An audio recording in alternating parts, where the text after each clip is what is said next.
Hi hello friends, ಹೇಗಿದ್ದೀರಾ ಎಲ್ಲರೂ? Welcome to Tushu with mom. ಎಲ್ಲರಿಗೂ ಬನ್ನಿ, ಇವತ್ತಿನ ವೀಡಿಯೋದಲ್ಲಿ ಒಂದೊಳ್ಳೆ ರೆಸ್ಟೋರೆಂಟ್ ಸ್ಟೈಲ್ ಚಿಲ್ಲಿ ಚಿಕನ್ ಮಾಡೋದು ಯಾವ ರೀತಿ ಅಂತ ನೋಡ್ಕೊಂಬರೋಣ.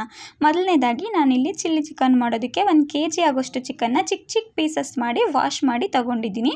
ಹಾಗೆ ನಾನಿಲ್ಲಿ ಒಂದು ದೊಡ್ಡ ಸೈಜ್ ಕ್ಯಾಪ್ಸಿಕಮ್ ತೊಗೊಂಡಿದ್ದೀನಿ, ಕಟ್ ಮಾಡಿ ಇಟ್ಕೊಂಡಿದ್ದೀನಿ. ಹಾಗೆ 1 ರಿಂದ 2 ಈರುಳ್ಳಿನ ಈ ಥರ ಸ್ಲೈಸಸ್ ಆಗಿ ಕಟ್ ಮಾಡಿ ಇಟ್ಕೊಂಡಿದ್ದೀನಿ. ಹಾಗೆ ಒಂದು 3 ರಿಂದ 4 ಹಸಿರು ಮೆಣಸಿನ್ಕಾಯಿ, ಖಾರ ನೋಡ್ಕೊಂಡು ತಗೊಳ್ಳಿ. ಸ್ವಲ್ಪ ಕೊತ್ತಂಬರಿ ಸೊಪ್ಪು ತೊಗೊಂಡಿದ್ದೀನಿ. ಹಾಗೆ ಸ್ವಲ್ಪ ಎಣ್ಣೆ ತೊಗೊಂಡಿದ್ದೀನಿ ಮತ್ತು ಶುಂಠಿ ಬೆಳ್ಳುಳ್ಳಿ ಪೇಸ್ಟನ್ನು ತೊಗೊಂಡಿದ್ದೀನಿ. 1 ಸ್ಪೂನ್ ಆಗೋಷ್ಟು ಕಾರ್ನ್ಫ್ಲೋರ್ನ ನೀರಲ್ಲಿ ಮಿಕ್ಸ್ ಮಾಡಿ ಇಟ್ಕೊಂಡಿದ್ದೀನಿ. ಬ್ಲ್ಯಾಕ್ ಪೆಪ್ಪರ್ ಪೌಡರ್ ತೊಗೊಂಡಿದ್ದೀನಿ 1 ಸ್ಪೂನು. ಒಂದು ಅರ್ಧ ಸ್ಪೂನ್ ಆಗೋಷ್ಟು chilli powder, red chilli powder. ಆಮೇಲೆ ಬೆಳ್ಳುಳ್ಳಿನ ಚಿಕ್ಕ ಚಿಕ್ಕ ಪೀಸಸ್ ಆಗಿ ಕಟ್ ಮಾಡಿ ಇಟ್ಕೊಂಡಿದ್ದೀನಿ. ನೋಡಿ, ಕಾರ್ನ್ಫ್ಲೋರ್ ಒಂದು 4 ಸ್ಪೂನ್ ಬೇಕಾಗುತ್ತೆ. 1-2 ಸ್ಪೂನ್ ಮೈದಾ ಹಿಟ್ಟು ತೊಗೊಂಡಿದ್ದೀನಿ. ಗ್ರೀನ್ ಚಿಲ್ಲಿ ಸಾಸು 1-2 ಸ್ಪೂನ್ ತೊಗೊಂಡಿದ್ದೀನಿ. ರೆಡ್ ಚಿಲ್ಲಿ ಸಾಸ್ ಆದರೂ ತೊಗೊಳ್ಬೋದು, ನಿಮ್ಮಿಷ್ಟ. ನೋಡಿ, ಈಗ ಟೊಮೊಟೊ ಕೆಚಪ್ 1-2 ಸ್ಪೂನು. ಹಾಗೆ ಸೋಯಾ ಸಾಸು 1-2 ಸ್ಪೂನ್ ತೊಗೊಂಡಿದ್ದೀನಿ. ಈಗ ಮಾಡೋದು ಯಾವ ರೀತಿ ಅಂತ ನೋಡ್ಕೊಂಬರೋಣ ಬನ್ನಿ. ನೋಡಿ, ಮೊದಲನೇದಾಗಿ ನಾನಿಲ್ಲಿ ಚಿಕನ್ಗೆ ಒಂದು ಬೌಲಲ್ಲಿ ಹಾಕ್ಬಿಟ್ಟು ಅದಕ್ಕೆ ತಗೊಂಡಿರೋಂಥ red chilli powder, pepper powder ಮತ್ತು ಸ್ವಲ್ಪ ಉಪ್ಪು ಮತ್ತು ಜಿಂಜರ್ ಗಾರ್ಲಿಕ್ ಪೇಸ್ಟನ್ನು ಹಾಕ್ಕೊಂಡು, ಹಾಗೆ ಕಾರ್ನ್ಫ್ಲೋರು, ಮೈದಾ ಎಲ್ಲ ಹಾಕ್ಕೊಂಡು ಚೆನ್ನಾಗಿ ಮಿಕ್ಸ್ ಮಾಡ್ಕೋತಾ ಇದ್ದೀನಿ.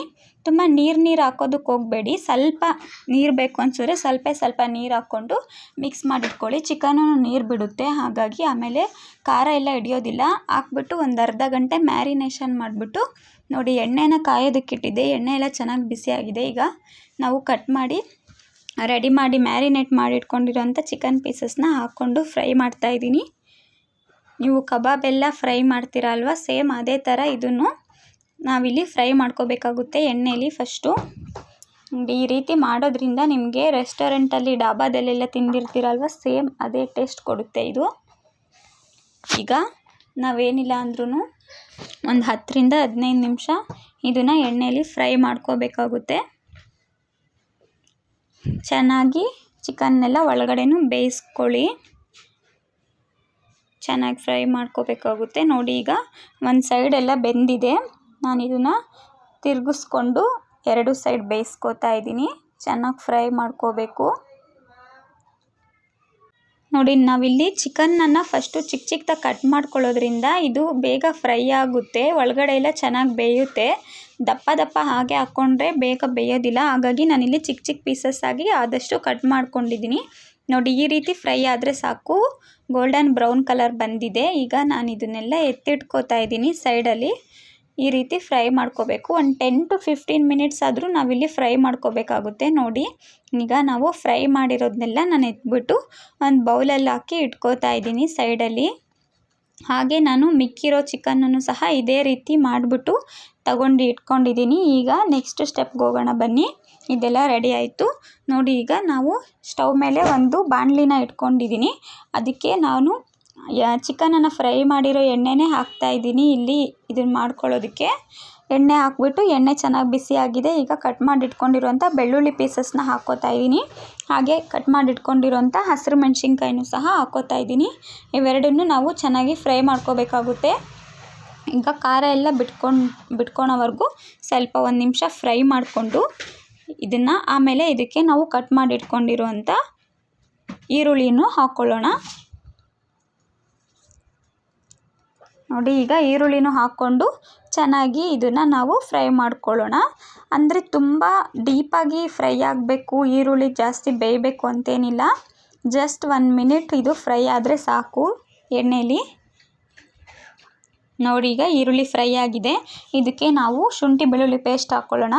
ಶುಂಠಿ ಬೆಳ್ಳುಳ್ಳಿ ಪೇಸ್ಟ್ ಹಾಕ್ಕೊಂಡು ಇದ್ರದ್ದು ಶುಂಠಿ ಬೆಳ್ಳುಳ್ಳಿ ಪೇಸ್ಟ್ದು ಹಸಿ ಸ್ಮೆಲ್ ಹೋಗೋವರೆಗೂ ನಾವು 1 ರಿಂದ 2 ನಿಮಿಷ ಇದನ್ನು ಫ್ರೈ ಮಾಡಿಕೊಂಡ್ರೆ ಸಾಕಾಗುತ್ತೆ.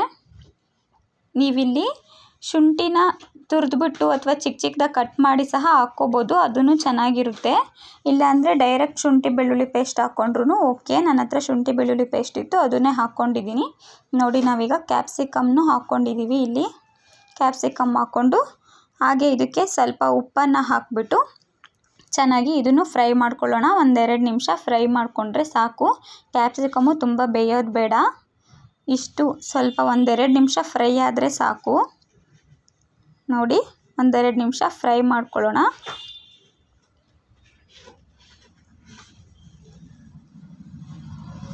ನೋಡಿದ್ರಲ್ಲ, ಕ್ಯಾಪ್ಸಿಕಮ್ ಎಲ್ಲ ಫ್ರೈ ಆಗಿದೆ. ಇಷ್ಟು ಫ್ರೈ ಆದರೆ ಸಾಕಾಗುತ್ತೆ, 1-2 ನಿಮಿಷ ಅಷ್ಟೇ, ಅದಕ್ಕಿಂತ ಜಾಸ್ತಿ ಫ್ರೈ ಮಾಡ್ಕೊಳ್ಳೋದೇನು ಬೇಡ. ಇದಕ್ಕೆ ನಾವು ಈಗ ಸಾಸಸ್ನೆಲ್ಲ ಹಾಕ್ಕೊಳ್ಳೋಣ.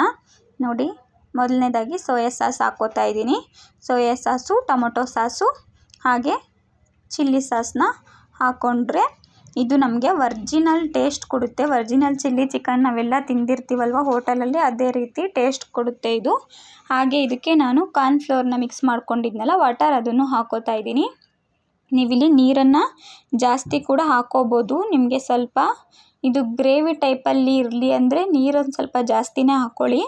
ಇಲ್ಲ ನಮಗೆ ಡ್ರೈ ಆಗೇ ಇರಲಿ ಅಂದರೆ ಸ್ವಲ್ಪನೇ ಹಾಕ್ಕೊಳ್ಳಿ ಸಾಕು. ಇಷ್ಟು ಹಾಕ್ಕೊಂಡ್ರೆ ಇದೆಲ್ಲ ಡ್ರೈ ಆಗ್ತಾ ಬರುತ್ತೆ. ನೀವು ಈ ಸಾಸಸ್ನೆಲ್ಲ ಹಾಕಾದ್ಮೇಲೆ ಸ್ಟವ್ನ ತುಂಬ ಜೋರಾಗಿ ಉರಿ ಇಡೋದಕ್ಕೆ ಹೋಗಬೇಡಿ. ಮೀಡಿಯಮ್ ಸ್ಲೋ ಅಲ್ಲೇ ಇಟ್ಕೊಂಡು ಫ್ರೈ ಮಾಡಿಕೊಂಡ್ರೆ 2-3 ನಿಮಿಷಕ್ಕೆಲ್ಲ ಈ ರೀತಿ ಆಗಿಬಿಡುತ್ತೆ. ತುಂಬ ಜೋರಾಗಿ ಇಟ್ಕೊಂಡ್ರೆ ಸೀದೋಗ್ಬಿಡುತ್ತೆ, ಚೆನ್ನಾಗಿ ಬರೋದಿಲ್ಲ. ಈ ರೀತಿ ಸ್ಲೋ ಅಲ್ಲಿ ಇಟ್ಕೊಂಡು ಒಂದು 3 ನಿಮಿಷ ಮಾಡಿಕೊಂಡ್ರೆ ಸಾಕು, ರೆಡಿ ಆಯಿತು. ಈಗ ನಾವು ಫ್ರೈ ಮಾಡಿ ಎತ್ತಿಟ್ಕೊಂಡಿರೋಂಥ ಚಿಕನನ್ನು ಇದಕ್ಕೆ ಹಾಕ್ಕೋಬೇಕಾಗುತ್ತೆ. ಹಾಕ್ಕೊಂಡು ಕೊತ್ತಂಬರಿ ಸೊಪ್ಪು ಹಾಕಿದ್ರೆ ಮುಗ್ದೋಯ್ತು, ಚಿಲ್ಲಿ ಚಿಕನ್ ರೆಡಿ. ನೋಡಿದ್ರಲ್ಲ, ಇದನ್ನು ಮಿಕ್ಸ್ ಮಾಡಿಕೊಂಡ್ರೆ ಮುಗ್ದೋಯ್ತು. ತುಂಬಾ ಚೆನ್ನಾಗಿ ಬರುತ್ತೆ. ಇದೇ ಥರ ಫಾಲೋ ಮಾಡಿ ಸ್ಟೆಪ್ಸ್ನೆಲ್ಲ ಮಾಡ್ಕೊಳ್ಳಿ.